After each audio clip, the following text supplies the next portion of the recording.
अखन अपने सब सुन रहा छी संध्या एंटरटेनमेंट के प्रस्तुति निजाम बाबू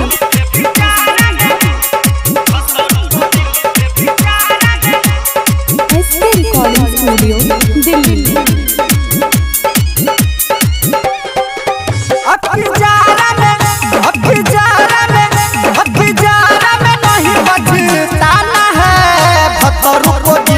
बोलाना है जारा में नहीं बचताना है भतारा को दिल से बोलाना है। निजाम बाबू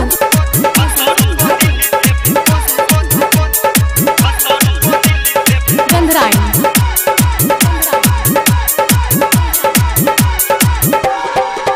हाँ मीठा मछली हम रोज खिलाएंगे हो रोज खिलाएंगे गरम गरम दूध अपना हाथ से पिलाएंगे हो हाथ से पिलाएंगे जबान का आग बुझाना है भतरू को दिल से बोलाना है जारा में नहीं बचताना है भतारा को दिल से बोलाना है।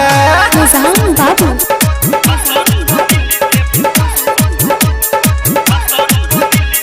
गंधराई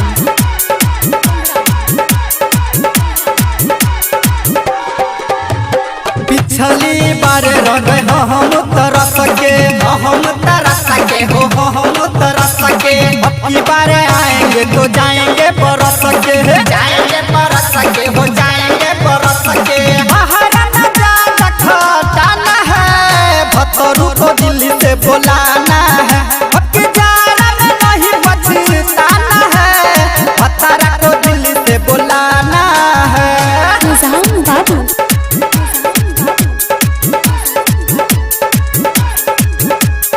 गंधराई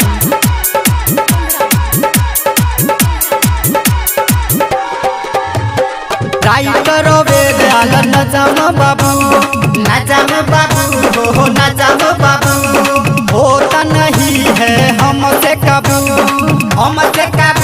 हो हमसे काबू मधुबनिया रमेश को बहकाना है भतरू को दिल से बोलाना है जारा में नहीं बचताना है भतारा को दिल से बोलाना है।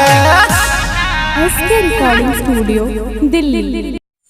अगर आप चाहते हैं संध्या एंटरटेनमेंट के कोई भी ऑडियो वीडियो सबसे पहले सुनने के लिए चैनल को सब्सक्राइब करें और बेल आइकन को दबाना ना भूलें।